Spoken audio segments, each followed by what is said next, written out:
మొసాదును మించిన దళం ఒక్కసారి కన్నేశారా, కాపు కాసారా? ఎవరైనా ఎంతటి వాడైనా అంతే. ఎక్కడ దాక్కున్నా సరే ఖతం చేసేస్తుంది. ఇరాన్ సామ్రాజ్యాన్ని కకావికలం చేయడంలో కీలక పాత్ర పోషించింది యూనిట్ 8200. సుప్రీం లీడర్ నుంచి ఇరాన్ కీలక నాయకుల వరకు అందరి జాడను తెలుసుకుని వెంటాడి వేటాడింది. అసలేంటి యూనిట్ 8200? ఇంత ప్రమాదకరం ఎందుకు? ఇరాన్ను ఈ యూనిట్ ఎలా దెబ్బతీసింది? కన్నేశారా, కాపు కాసారా? అంతే, అంతమే. సుప్రీం లీడర్ నుంచి కీలక నేతల వరకు వెంటాడి వేటాడిన యూనిట్ 8200.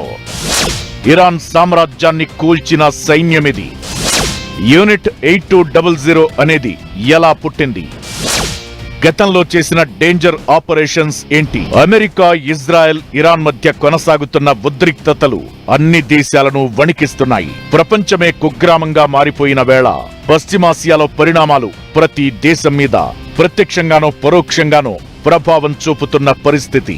దీంతో యుద్ధంలో ప్రతి పరిణామాన్ని, ప్రతి మలుపును దేశాలన్నీ ఆసక్తిగా గమనిస్తున్నాయి. ఇరాన్తో యుద్ధం కొనసాగుతున్న వేళ ఇజ్రాయెల్ అత్యంత రహస్య గూఢచారి విభాగమైన యూనిట్ 8200 గురించి ఇప్పుడు ప్రతి ఒక్కరిలో చర్చ జరుగుతోంది.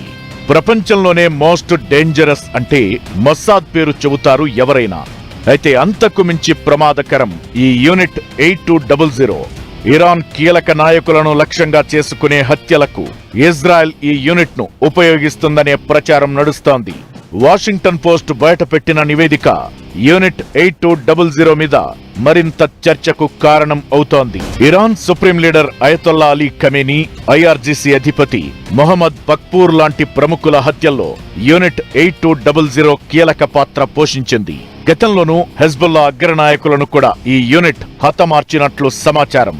ప్రపంచవ్యాప్తంగా పేరు పొందిన మొసాద్ కంటే యూనిట్ 8200 అత్యంత ప్రమాదకరమైందనే అభిప్రాయాలు వినిపిస్తున్నాయి. సైబర్ సెక్యూరిటీ నైపుణ్యం, కెమెరా హ్యాకింగ్లు, సోషల్ మీడియా ద్వారా ఇరాన్ అంతటా విధ్వంసం సృష్టించగలిగిందని అంచనా.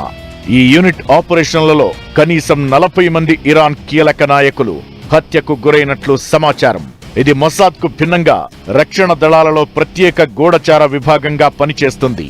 1948లో ఇజ్రాయెల్లో ఈ విభాగాన్ని స్థాపించారు. ఇది ఆ దేశ సైన్యంలో అతిపెద్ద యూనిట్. అమెరికాలోని నేషనల్ సెక్యూరిటీ ఏజెన్సీ, బ్రిటన్లోని GCHQతో సమాన శక్తి సామర్థ్యాలు ఈ రహస్య యూనిట్ సొంతం. ఇజ్రాయెల్లోని మిలిటరీ ఇంటెలిజెన్స్ డైరెక్టరేట్లో 9900 యూనిట్, 504 యూనిట్ తో పాటు దీన్ని కూడా ఏర్పాటు చేశారు. యూనిట్ 8200 అనేది రహస్య కార్యకలాపాలను నిర్వహిస్తుంది. సిగ్నల్స్ ఇంటెలిజెన్స్, డేటా మైనింగ్, సాంకేతిక దాడులతో సహా అనేక రంగాలలో ఇది ప్రావీణ్యం సంపాదించింది. దానికి అవసరమైన పరికరాలను అభివృద్ధి చేయడం ప్రధాన విధులు. కెమెరాను హ్యాక్ చేసి ఇరాన్లోని అయతొల్లా అలీ ఖమేనీ ఉన్న ప్రదేశాన్ని ఈ యూనిట్ గుర్తించినట్లు సమాచారం. ఇది ఇజ్రాయెల్ సైనిక దళాలలోనే అతిపెద్ద విభాగంగా గుర్తింపు పొందింది.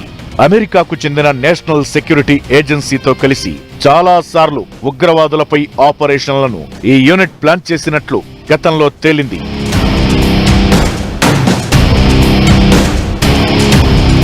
మొసాద్ ప్రపంచంలోనే ప్రమాదకరమైన గూఢచార సంస్థల్లో ఒకటి.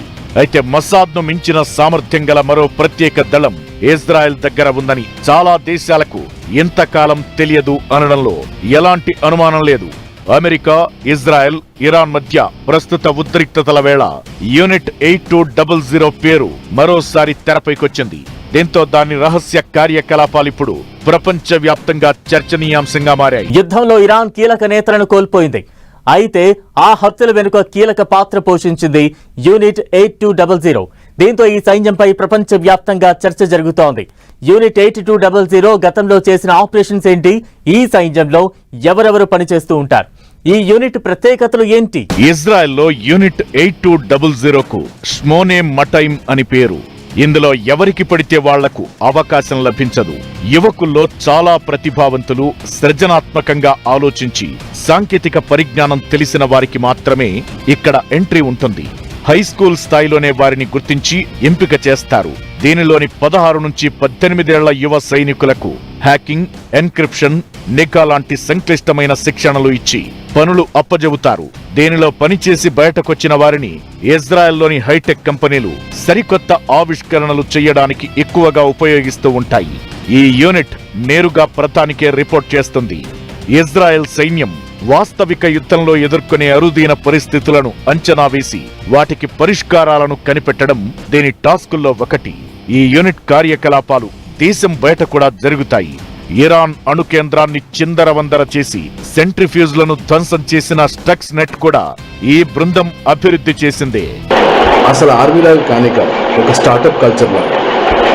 ఇజ్రాయెల్ దేశంలో ఉన్న స్మార్టెస్ట్ కిడ్స్ ఎవరైతే ఉంటారో, కేవలం 17 ఏళ్ల వయస్సులో వాళ్ళని 80 to 100 యూనిట్ ఏదైతే ఉందో వాళ్ళని తీసుకుంటుంది. అండ్ కల్చర్ స్టార్టప్ లాగా ఉంటుంది.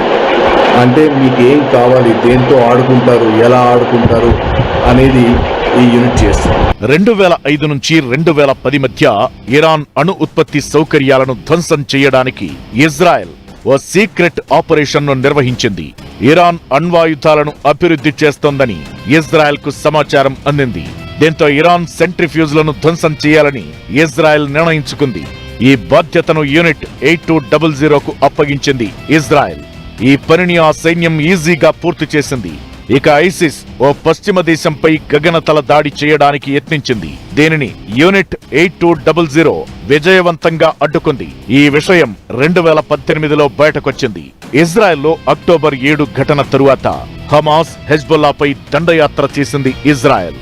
ఆ సమయంలో లెబనాన్లో జరిగిన పేజర్లు, వాకీటాకీల పేలుళ్ల వెనుక మొస్సాద్తో పాటు యూనిట్ 8200 పనిచేసిందని సమాచారం.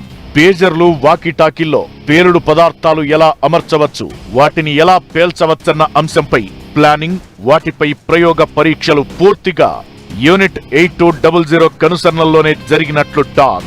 ఇజ్రాయెల్లోని అత్యంత యువ యూనిట్లలో ఇది ఒకటి. పెద్ద ఎత్తున ప్రాణ నష్టాన్ని నివారించడానికి ఈ యూనిట్ సిబ్బంది, అధికారులందరూ చిన్న చిన్న బృందాలుగా విడిపోయి నిర్దేశిత కార్యకలాపాలను అమలు చేస్తారు.